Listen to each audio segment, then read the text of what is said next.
Baik, Bapak Ibu, Assalamualaikum warahmatullahi wabarakatuh. Alhamdulillah kita bisa ketemu lagi dalam media yang serba formal ini, yakni melalui media perkuliahan setelah sebelumnya kita sudah sempat melewati hari-hari yang melelahkan, juga menyenangkan. Kita ketemu lagi di semester 7 pada mata kuliah pada mata kuliah Sistem Pemerintahan Islam. Mohon maaf. Nah, teman-teman, ini sudah masuk satu langkah lagi menuju kelulusan teman-teman. Artinya ini merupakan momen terakhir teman-teman untuk mengikuti perkuliahan. Makanya saya mohon teman-teman semester 7 ini lebih serius lagi penghabisan di final ini. Mohon teman-teman bisa melewatinya dengan baik, lancar, dan lain sebagainya. Bapak Ibu, pada pertemuan kali ini, di pertemuan pertama, saya ingin memperkenalkan sama teman-teman perihal prinsip-prinsip dasar pemerintahan Islam. Tapi sebelum itu, saya ingin memberikan pengantar kepada teman-teman, sistem pemerintahan Islam itu nanti kuliah apa aja. Nah, teman-teman, sebenarnya untuk mengkaji pemerintahan Islam itu kajiannya sangat luas ya. Cuman mari kita persempit kajian pemerintahan Islam itu pada perspektif pemerintahan kontemporer. Nanti kita akan kaitkan teori-teori pemerintahan Islam dengan kajian-kajian kontemporer. Tapi sebelumnya, saya ingin memberikan pengantar dulu sama teman-teman bahwa nanti kita akan membahas yang pertama adalah tata aturan kekuasaan yang menyeluruh dalam pemerintahan Islam. Itu yang pertama. Nah, yang kedua juga nanti teman-teman akan belajar tentang tata aturan hukum pemerintahan yang mengendalikan politik dalam negeri. Ya, setelah sebelumnya berbicara tentang kekuasaan yang menyeluruh, kita juga nanti akan belajar tentang tata aturan hukum pemerintahan yang mengendalikan politik dalam negeri. Jadi gimana pengendalian politik dalam negeri yang dilakukan dalam sistem pemerintahan Islam nanti akan kita pelajari. Apa yang membedakannya dengan sistem-sistem pemerintahan yang lainnya nanti juga akan kita pelajari. Nah, kemudian juga ada tata aturan hukum yang berkaitan dengan cara memutuskan perkara dan perangkat untuk mewujudkan keadilan. Itu yang ketiga. Kemudian ada juga ketentuan-ketentuan fikih tentang masalah yang tidak ada nas khusus dan rinci yang dapat dimasukkan di bawahnya, seperti atau masalah yang dapat mengalami perubahan dan pergantian pijakan hukum. Nanti akan sedikit kita bahas mengenai itu. Tapi sebelum itu teman-teman, sebelum lebih rumit lagi kita membahas tentang sistem pemerintahan Islam dengan rincian-rinciannya, beserta mungkin kalau ada dalilnya, saya ingin memperkenalkan dulu mengenai prinsip dasar pemerintahan Islam. Nah, saya akan sedikit pengantar melalui slide, mohon teman-teman perhatikan ya.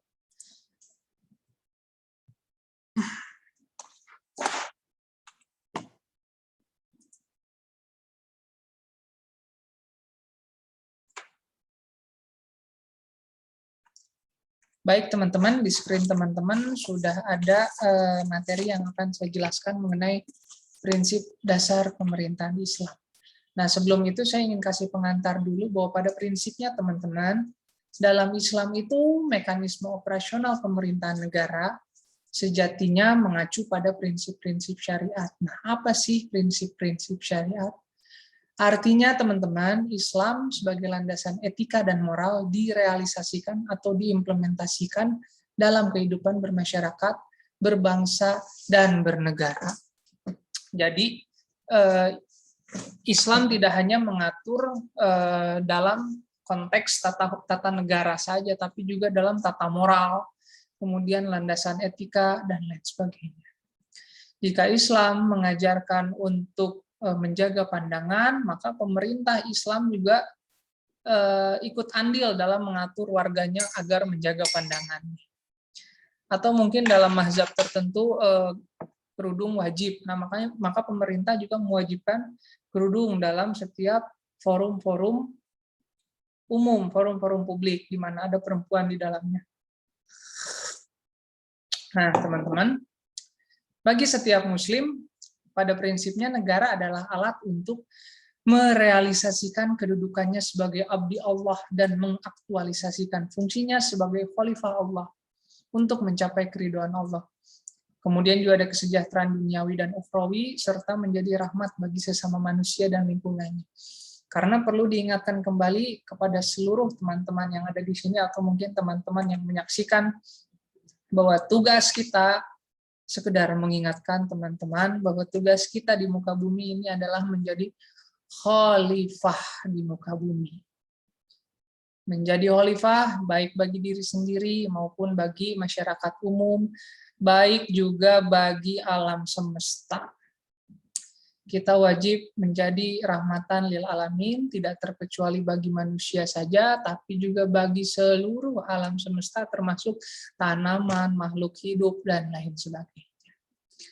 Makanya Bapak Ibu, jangan Bapak Ibu itu, saya cukup aja berinfak kepada anak yatim, kemudian saya cukuplah menolong tetangga saya yang tengah kesusahan, kemudian Anda langsung merasa menjadi orang yang baik hati.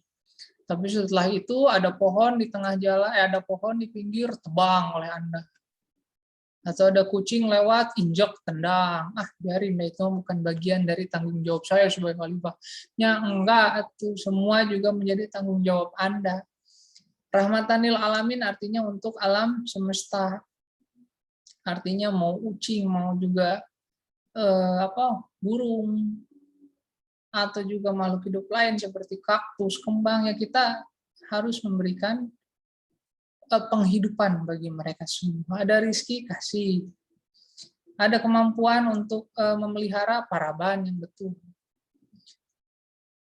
Ada kekeringan, ya tanam pohon. Itulah bagian dari rahmatan lil alamin. Nah, kita masuk pada prinsip-prinsip dasar Islam yang pertama. Nah, yang pertama ini adalah kedaulatan. Di mana kedaulatan pada prinsipnya merupakan amanah. Nah, apa maksudnya kedaulatan atau kekuasaan merupakan amanah?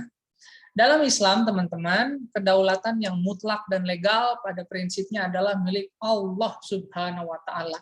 Dan ini menjadi asas pertama. Maksudnya, asas pertama adalah menjadi asas yang menaungi semua tindak tanduk dan perilaku kita dalam menjalankan pemerintahan Islam. Mau apapun tindak tanduk kita harus kembali bahwa kedua kedaulatan, kekuasaan, semua itu prinsipnya adalah milik Allah Subhanahu wa Ta'ala. Semua adalah amanah dan semua adalah titipan. Jadi jangan pernah bagi seorang amir atau seorang pemimpin berbuat congkak dengan melangkahi kekuasaan Tuhan. Ya, karena dalam prinsip dasar pemerintahan Islam, kedaulatan itu merupakan titipan. Kepercayaan terhadap tauhid dan kedaulatan Allah adalah landasan dari sistem sosial dan moral yang dibawa oleh Rasul Allah atau Rasulullah. Nah, jadi teman-teman, kepercayaan terhadap tauhid itu merupakan kunci bagaimana amanah itu dijalankan. Masyarakat muslim yang diwakili oleh konsensus rakyat atau ijma al-ummah memiliki kedaulatan dan hak untuk mengatur diri sendiri. Walaupun semuanya itu hanyalah titipan, tapi masyarakat muslim yang diwakili, harus digarisbawahi ya, yang diwakili oleh konsensus rakyat atau ijma al-ummah memiliki kedaulatan dan hak untuk mengatur dirinya sendiri.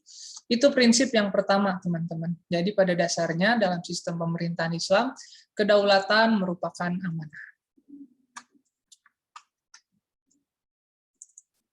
Nah, kemudian yang kedua, syuro atau ijma. Nah, apa sih maksudnya syuro atau ijma? Dalam mengambil keputusan, semua urusan kemasyarakatan dilakukan melalui konsensus dan konsultasi dengan semua pihak. Nah, teman-teman, ini yang membedakan sistem pemerintahan Islam dengan sistem pemerintahan diktator atau fasis, ya. Kalau fasis atau kemudian diktator proletariat, diktator otoritarianisme, mereka cenderung memimpin dengan kumaha aing we pemimpinnya. Tapi dalam sistem pemerintahan Islam, nah ini nih yang harus teman-teman garis bawahi. Pada prinsipnya, mengambil keputusan dalam semua urusan kemasyarakatan dilakukan melalui konsensus dan konsultasi dengan semua pihak. Islam mendorong musyawarah dalam setiap pengambilan keputusan. Makanya kemudian suka ada Dewan Syuro. Nah, itu untuk menyelenggarakan dialog dalam menyelesaikan masalah. Nah, yang kedua, kepemimpinan negara dan kepemimpinan pemerintahan harus ditegakkan berdasarkan persetujuan rakyat melalui pemilihan secara adil, jujur, dan amanah. Sebuah pemerintahan atau sebuah otoritas yang ditegakkan dengan cara non-syariat tidak dapat memaksa kepatuhan rakyat. Nah, ini teman-teman yang kemudian menjadi kritik karena pada prinsipnya secara teoritik Islam mendorong pemilihan pemimpin itu berdasarkan persetujuan rakyat atau melalui pemilihan secara adil, jujur, dan amanah.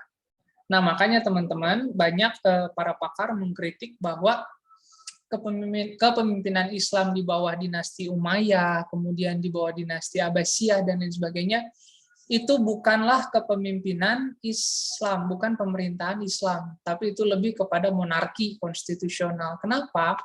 Karena pemilihan amirnya atau pemilihan khalifahnya itu berdasarkan keturunan, diwariskan dari atas ke bawah, bahkan ada yang saling racun dan saling bunuh. Nah, itu dalam Islam itu tidak direkomendasikan, karena Islam mendorong adanya persetujuan rakyat dan pemilihan secara adil, jujur, dan aman. Oke, zaman dulu ada melalui baiat, karena memang mungkin masyarakatnya masih sedikit. Tapi baiat itu kan juga mekanismenya adalah pengakuan oleh banyak orang terhadap satu pemimpin, mengabdikan diri terhadap pemimpin tersebut, membaiat. Nah, kalau sekarang kan konteksnya berbeda, rakyat sudah banyak, kemudian teknologi sudah maju, ya apapun mekanismenya, tapi yang paling penting adalah landasannya pemilihan harus secara adil, jujur, dan aman. Nah, kemudian warga negara juga dijamin hak-hak pokok tertentunya. Subhi Mahsani dalam bukunya Arkan Hukuk Al-Insan, teman-teman kalau mau pinjam bukunya ada beberapa hak warga negara yang perlu dilindungi dalam pemerintahan Islam. Yang pertama adalah jaminan keamanan pribadi. Nah, yang kedua adalah harga diri dan harta benda. Tapi sebelum itu, teman-teman, ini juga perlu dijelaskan bahwa jaminan keamanan pribadi pada prinsipnya merupakan kebutuhan dasar, dan Islam juga menjamin itu, teman-teman. Tapi kalau prakteknya di Aceh itu rada risih juga ya, karena itu sudah masuk ranah-ranah privat, seperti misalnya ada polisi syariah, siapapun yang naik motor ngangkang dirazia, nah itu kan masuknya udah mengganggu keamanan pribadi ya. Kemudian juga yang tidak berjilbab kena razia dan lain sebagainya, itu sebenarnya bukan prinsip-prinsip dasar dalam Islam. Nah, yang ketiga juga ada kemerdekaan untuk mengeluarkan pendapat dan berkumpul. Nah, ini juga dijunjung tinggi dalam sistem pemerintahan Islam. Mengeluarkan pendapat dan berkumpul itu dijunjung tinggi, itu yang perlu digarisbawahi. Nah, makanya apa yang dijalankan oleh dinasti Saud di Arab, saya pikir itu rada melenceng ya dari prinsip-prinsip dasar Islam. Karena apa? Karena menyatakan pendapat sulit di sana. Gitu, berekspresi atau berkumpul juga cukup sulit. Beberapa dekade bahkan ini masuk ke yang keamanan pribadi juga, bahkan beberapa dekade sebelumnya perempuan sempat dilarang bawa mobil sendiri. Nah, ini kan waduh repot juga. Tapi sekarang berangsur-angsur pasal tersebut mulai ditarik. Nah, yang keempat adalah hak untuk mendapatkan pelayanan hukum secara adil tanpa diskriminasi. Nah, jadi nggak bisa tuh gara-gara punya anak kiai apa dispesialkan, sedangkan orang lain yang mau haji nggak bisa. Nah, itu kacau. Itu bukan prinsip dasar pemerintahan Islam. Nah, kemudian yang kelima adalah hak untuk mendapatkan pendidikan yang layak. Ini yang perlu digarisbawahi. Islam mendorong pendidikan yang layak untuk warga. Nah, terus Pak, itu kenapa di Afghanistan tingkat pendidikan rendah, Taliban menguasai negara dan lain sebagainya, tapi pendidikan rendah. Nah, itu bukan direkomendasikan oleh Islam. Islam dan ilmu pengetahuan itu berdiri selaras dan saling menguatkan. Jadi, pemerintahan Islam juga wajib mendorong pendidikan yang layak. Kemudian pelayanan medis dan kesehatan, dan terakhir adalah keamanan untuk melakukan aktivitas ekonomi. Gitu. Jadi nggak bisa tuh kalau misalnya teman-teman punya toko, tiba-tiba ada pemalakan melalui ormas. Nggak bisa itu, karena Islam harus menjamin keamanan untuk melakukan aktivitas ekonomi.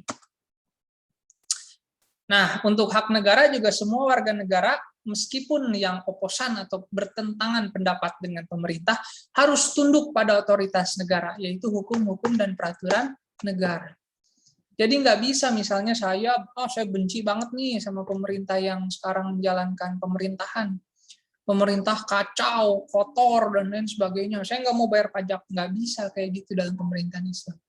Mau you benci dengan pemerintahan sekarang, you wajib bayar pajak. Mau you nggak suka dengan program-program pemerintahan sekarang, you harus taat aturan.